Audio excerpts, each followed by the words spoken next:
Avant d'être Laurent, je suis. Je suis n'a pas de couleur, n'a pas de forme. C'est comment ton prénom? Donc, regarde que Myriam, tu as appris que tu étais Myriam. Tu n'es pas né avec je suis Myriam, c'est quelque chose que tu as appris. Juste ça comme pointeur, c'est magnifique.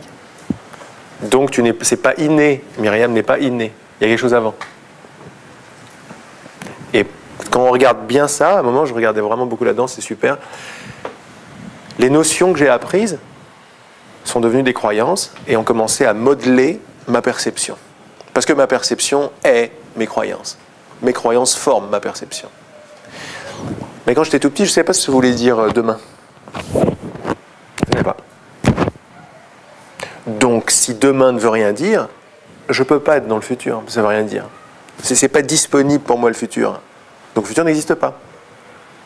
Il fallait que j'apprenne ce qu'était demain, que j'apprenne ce concept très, très, très abstrait pour un enfant, le temps. Demain, hier, hein? Il ne sait pas, il faut le répéter longtemps avant que ça rentre. Je peux avoir encore une sucette? Demain, t'en as déjà eu 3. Demain. Il fait d'accord, je peux avoir encore une sucette? Oui, mais je t'ai dit demain. Ok, je peux avoir encore une sucette? Ça rentre pas, quoi. C'est quelque chose qu'on a appris.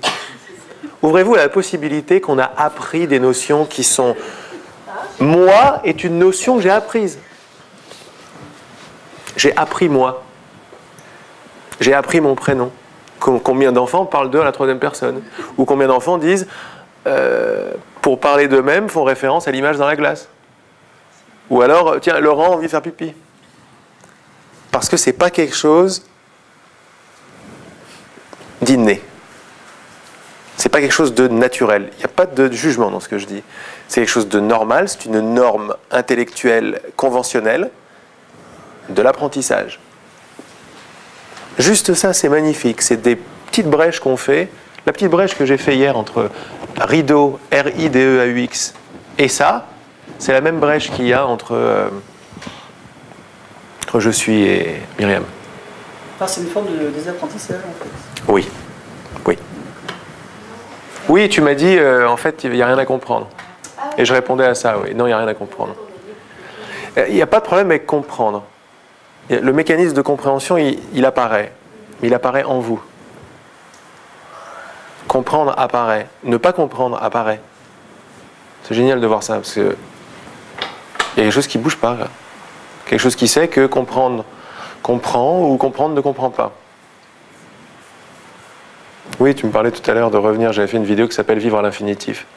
Quand on vit à l'infinitif, c'est-à-dire, c'est juste des invitations, hein. Quand on vit à l'infinitif, c'est-à-dire bien vouloir regarder une portion de sa journée ou de son instant à l'infinitif, sans conjuguer, c'est la même chose que désapprendre, c'est la même chose que enlever rideau, etc. Tout ça, c'est les mêmes pointeurs. C'est revenir à ce qui est avant que moi n'existe. Par exemple, là maintenant, tu peux me dire que entendre, n'est-ce pas? C'est une façon de parler. Mais regarde que le J apostrophe de j'entends, est-ce que tu le vois quelque part? Il a quelle tête, le J apostrophe? T'as vu, tu le trouves pas, hein? Entendre, tu le trouves. C'est une action. Entendre ma voix, tu vois, il y a un son qui est là. Le son est entendu. Ça, c'est ton expérience. Le son est entendu. Après, on peut décrire le son, mais l'expérience de base, c'est que le son est entendu. Maintenant, j'entends ta voix. Regarde ou ouvre-toi, ouvrez-vous à la possibilité que c'est une notion, ça. Et c'est une notion qui est rajoutée à entendre, entend. Entendre, entend est plus juste comme description que j'entends. Tu vois ça? C'est énorme. Juste ça, ça suffit. On s'en fout des rideaux. C'est la même chose. Je m'ouvre à la possibilité qu'attends, mais ma description n'est pas si exacte que ça, en fait. J'entends est une notion, c'est optionnel, j'entends. C'est pas si précis que ça, quoi. Donc, je passe ma journée avec... C'est des invitations, hein. Vous les prenez, vous en faites des petits bonbons, si vous voulez. Mais regardez, par exemple, prendre 5 minutes, 10 minutes, un quart d'heure, une demi-heure, ce que vous voulez, à vivre à l'infinitif, vous allez voir comment vous vous sentez avec. Par exemple, là, maintenant, entendre, entend. Voir, voit. Ressentir, ressent. Mais je ressens, je ne trouve pas de jeu là-dedans. ça défait mon apprentissage. Ça me montre également que mon sentiment de séparation, et en fait ça répond à ta première question, mon sentiment de séparation a beaucoup à voir avec ce que je sais de l'expérience. Mais ce que je sais de l'expérience, je l'ai appris. Ça nous ouvre des pans de clarté, des pans de relaxation et de détente aussi beaucoup. Ça veut dire que sans la description des choses, sans rideau, sans j'entends, parce que le J il n'est pas là, rideau il ne vient pas avec ça, donc c'est des choses que j'ai rajoutées, et sans ce mental qui rajoute de la description, l'expérience est très différente, l'expérience est beaucoup plus large, et je ne trouve pas de séparation en fait. Donc ça répond à ta question. Pourquoi cette séparation? La réponse, c'est une question qui est très conceptuelle. Pourquoi cette séparation? Derrière cette question, il y a l'affirmation que la séparation est réelle. Elle est réelle, la preuve. Je te demande pourquoi elle est arrivée. Et donc, il vaut mieux la prendre, il vaut mieux lui faire un croche-patte, un croche-pied à cette question. Va voir si la séparation est vraiment réelle. Et après, repose-moi la question. Et là, on a défait le truc. On a vu que la séparation dépendait de conviction, de croyance. Mais ça ne veut pas dire qu'elle est réelle. Une croyance n'a pas fait la réalité. Une croyance fait une perception. Là, on est très très profond. C'est super de voir ça. Le monde que je vois est un monde de perception. C'est un monde que je perçois. Et ma perception dépend de croyances que j'avais même pas. Je ne savais même pas que j'avais des croyances. Je ne sais même pas que je suis Myriam est une croyance. C'est la première des croyances, c'est celle-là. Je ne savais pas que c'est une notion que j'ai apprise. Elle n'est pas dans cette expérience. Elle n'est pas dans l'expérience directe. Dans l'immédiateté de tout de suite, je ne trouve pas de « je suis Myriam ». Je trouve, si je devais, tu comprends, couper les cheveux en quatre, je trouverais, à la place de « je suis Myriam », tout ce que je peux trouver, c'est « être est ». Si je devais décrire, c'est un peu bon. Où je peux dire, il y a existence, il y a expérience. Je ne peux même pas dire, je fais l'expérience. Même je, c'est pas génial. Parce que c'est une notion rajoutée. Dans ce que je dis, n'y voyez rien d'autre qu'une invitation à vérifier. Dans la médite, une invitation à reconnaître. Dans toutes ces théories, parce que ça c'est assez conceptuel, une invitation à se rendre compte que quoi? Que tout va bien. Que mes problèmes sont dus à des croyances auxquelles je tiens. Pourquoi j'y tiens? Parce que je ne veux pas aller les voir. C'est des notions. Je suis moi et je ne suis pas moi. C'est des notions. Regarde à quel point, on ne sait même pas que c'est des notions, regarde à quel point c'est évident, quoi. Donc il faut vraiment être un petit peu taré, quoi, pour être sur un chemin spirituel, c'est-à-dire je suis prêt à mettre en doute le fait que je suis moi et le fait que t'es toi. C'est pas mal quand même. Mais c'est énorme, on est des fous, quoi. Mais les fous, c'est comme on l'a dit tout à l'heure, c'est les artistes, c'est les poètes, c'est les enfants. Et quel est l'avantage à être fou? Plein. Je suis dans l'amour. J'aime mon voisin, pourquoi? Parce que je suis mon voisin. Parce que je suis fou. Et je vois que tout le monde est fou avec moi en plus. C'est vraiment, c'est une invitation un petit peu folle. Tu as dit quelque chose de magnifique ce matin. Ça n'est pas un chemin, on parle de créateur, etc., de créateur, de perception. En fait, on ne fait rien d'autre que décréer. Parce que là où on veut arriver, c'est quelque chose qui est naturel. Mais c'est ça la bonne nouvelle. Oui, non, mais tu peux rigoler. Mais rigoler, c'est le truc naturel, quoi.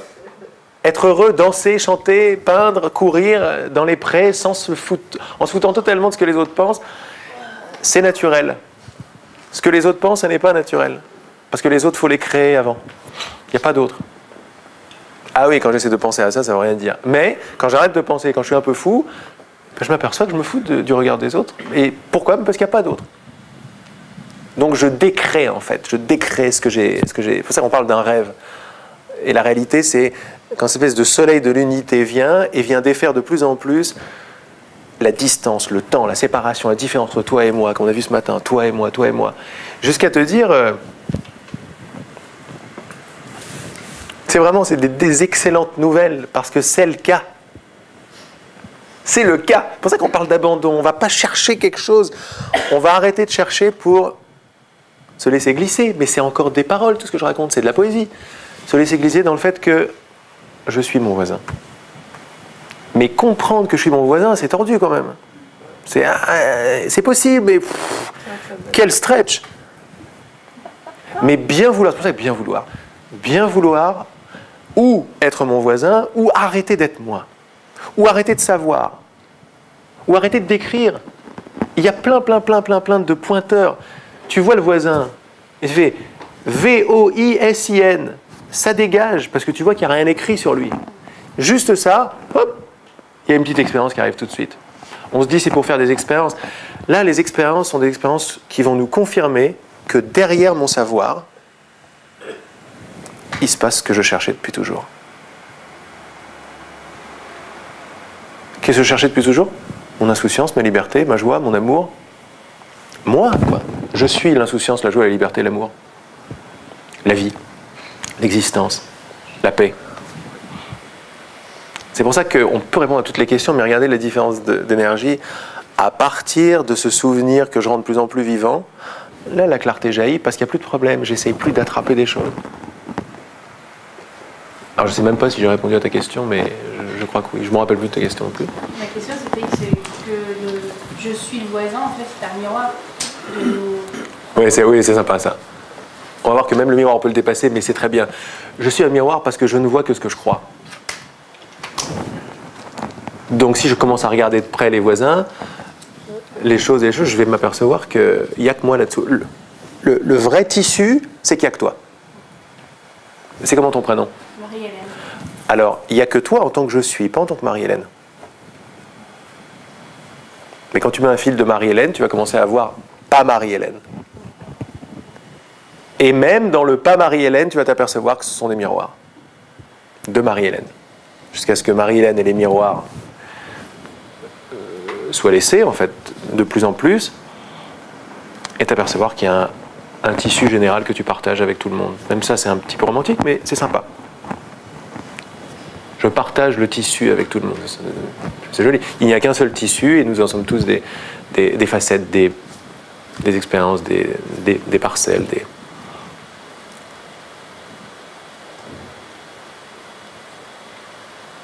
C'est à ça que servent toutes ces invitations. À casser un petit peu un tissu. C'est pas mal de voir un tissu, parce que nous, on a mis un tissu comme ça, quoi. Dès que je commence à enlever... dès que ça commence à s'effilocher un tout petit peu, quand on tire un tout petit peu sur un bout de la ficelle, le pull se défait, quoi. Et se remet. Et on tire et ça se redéfait. Oh, et ça se remet. Et ça se redéfait, ça se remet. C'est comme vraiment un jeu d'observation. Ça passe par voir, ouais. Bien sûr. Le tissu, il s'appelle voir. Mais le voir qu'est le tissu n'est pas un voir d'observateur. Un observateur observe un observé, toujours. Le voir dont on parle, là c'est là où le mental s'arrête complètement. Le voir dont on parle n'est pas duel. C'est un voir qui est être. C'est le tissu s'appelle voir, ou s'appelle connaissance. Mais on ne peut pas le comprendre. Ce n'est pas possible de le comprendre. C'est possible de s'y abandonner, en revanche. Et d'avoir de plus en plus de clarté, surtout. S'apercevoir que toute la clarté, toute cette intelligence qui jaillit, elle jaillit en plus quand l'amour la demande. L'amour y répond. On s'aperçoit qu'on est tous des canaux, des instruments de l'amour. Une demande d'amour amène une réponse d'amour, etc. Il y a un tissu de connaissance et d'amour et de joie infinie, de réalisation infinie, qui est, comme dans le truc de tout à l'heure, le fond de l'iceberg, par exemple, ou le tout autour. Et ce que je veux de plus en plus, c'est m'abandonner à ça, m'abandonner à mon origine, à ma nature, à ce qui ne bouge pas, etc.